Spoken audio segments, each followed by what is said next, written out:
Vëllezër të nderuar, me lejen e Allahut Azza wa Jall, momentalisht gjendemi një javë afërsisht pas një ibadeti madhështor, ibadetit gjigant i cili quhet Hax.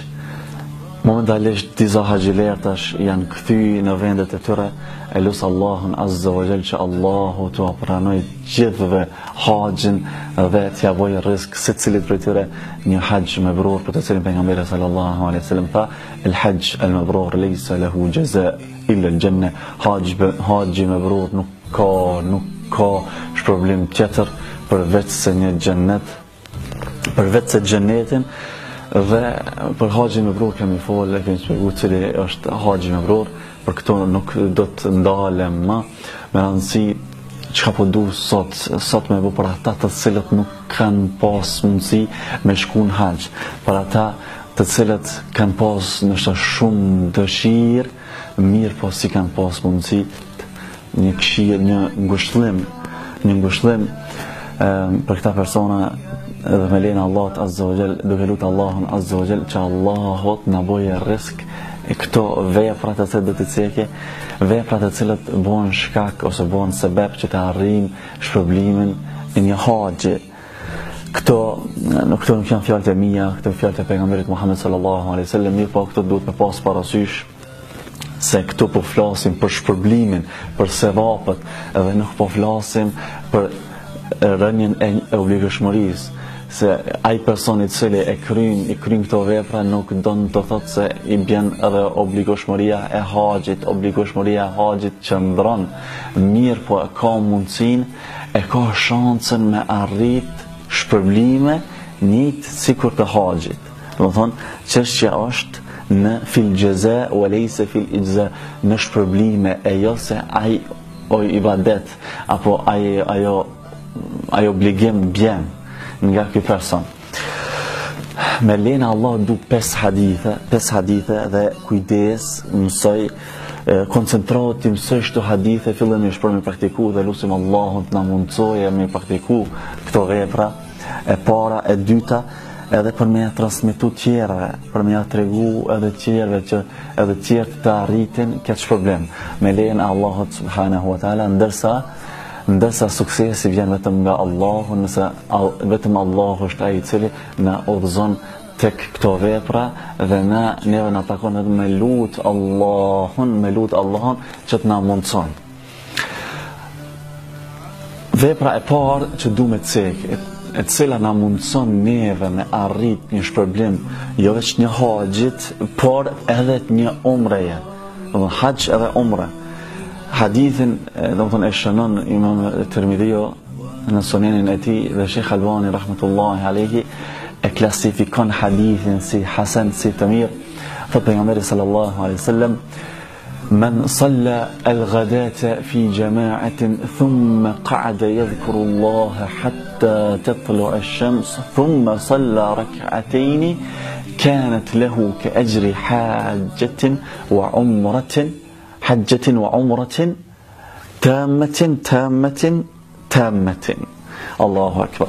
Thot pejgamberi alayhi salatu wasallam në këtë hadith, thot kush shkon në namazin e sabahit me xhami për me fal namazin me xhamat, edhe pas namazit me xhamat rri ulur në xhami, kujdes mirë, rri ulur në xhami dhe e përkujton Allahun, e përmend Allahun, bën dhikr deri sa të lindë dielli. E këto të diell do me prit pak një 10 deri 15 minuta, nga se në atë kohë nuk lejohet me fal namaz.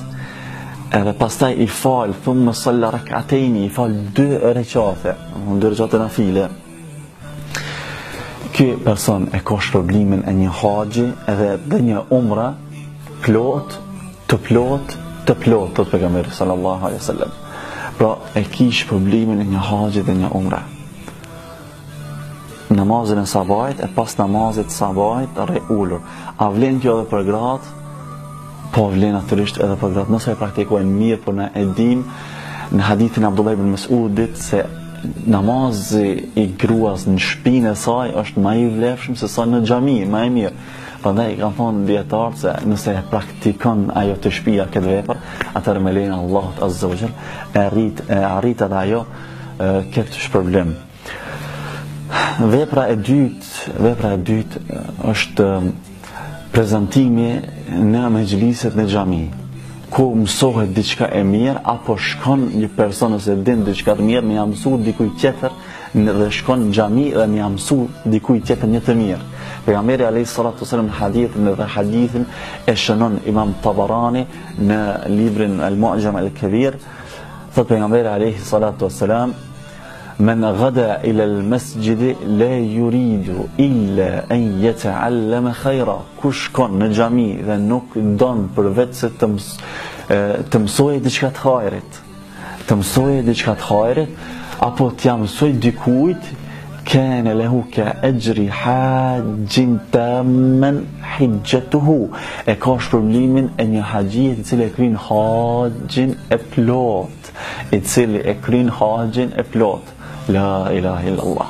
Pra, nëse ka diçka në xhami, organizohet ndonjë ligjërat, ndonjë ders, e ke shansën me arrit shpërblimin e një haxhi.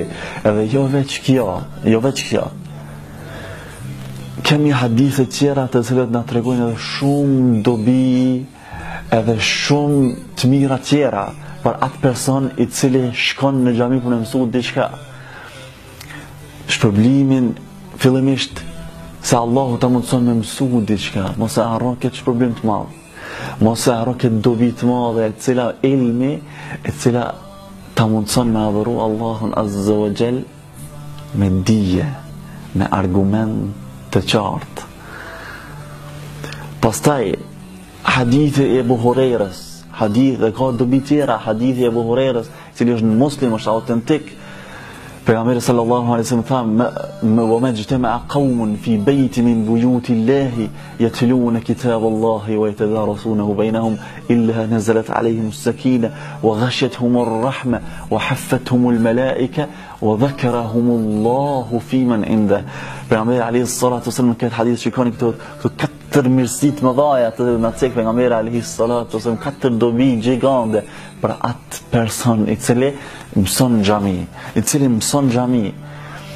Thot pejgamberi alayhis salatu wasallam, dhe nuk ka ndodhur që një popull në lidhet në një shtëpi prej shtëpive të Allahut dhe ta lexojnë librin e Allahut dhe ta mësojnë rreth tij, përveç se mbi ta zbret një qetësi, illa nazalat alayhim sakina wa ghashiyatuhum ar-rahma, mëshira i ka pranë ata, me laqet i rrethakojnë me krahët e tyre, dhe më e mira Allahu Azza wa Jall, Allahu i përmend ata pastaj që Allahu Azza wa Jall ja fal atyre gjunahet inshallah, e kështu me radhë, në dobit janë të shumta, ndërsa ndeja jote të shtëpia, po hyrja jote në Facebook, në Twitter, në për internet, kështu me radhë, ajo nuk ta sjell keq problem, apo gjumi, ëndrrat e tua nuk ta sjellin keq problem. Sakrificë duhet dhe më pak pasivitet, ndërsa më shumë aktivitet. Keq problem, do më thonë, mos me harru një shpërblim të një haxhi të plot, ai cili shkon në xhami me mësu diçka apo me mësu dikujt tjetër. Pastaj ai që shkon në xhami me fal në namaz me xhamat. Pejgamberi sallallahu alaihi wasallam thot në hadith: "Men masha ila salatin maktubatin fa hiya ka hajjatin." Thot kush shkon në xhami me fal namazin, për një namaz, do të thonë obligativ, ai e ka shpërblimin e një haxhi. Ndërsa kush shkon me falin një namaz nafile, e salatul duha, namazin e duhas, fa hiya ka umratin nafila, ai e ka shpërblimin e një umre vullnetare, e një umre nafile. Do të thonë në xhami me shku me fal namazin me xhamat, namazin obligativ, apo me shku me fal ndonjë namaz vullnetar, e kish shpërblimin e një haxhi apo një umre. Vepra e katërt të cilën du me cek është një umre në Ramazan. Umreja në Ramazan e ka shpërblimin e një haxhi, e jo vetëm një haxhi. Një haqë me pejgamberin Muhammed sallallahu alaihi wasallam, hadithin e transmeton Ibn Abbas dhe hadithi është autentik, është në Bukhari dhe në Muslim. Thot pejgamberi sallallahu alaihi wasallam, umratun fi Ramadan ta'dilu hajja au hajjatun ma'i. Thot një umre në Ramazan e ka shpërblimin e një haxhi apo një haqë me mu, apo një haqë me mu, subhanallah, kjo një specifik e veçantë. Nëse nuk kena mundësi në çdo vit me bo, apo shpesh, s'pa ku ta bojmë një jetin që një herë një jetë ta praktikojmë këtë, që të shkojmë numre, që shkojmë në Ramazan, që të arrim këtë shpërblim me lejen e Allahut azza wa jalla, këtë shpërblim kaq specifik, kaq të veçantë.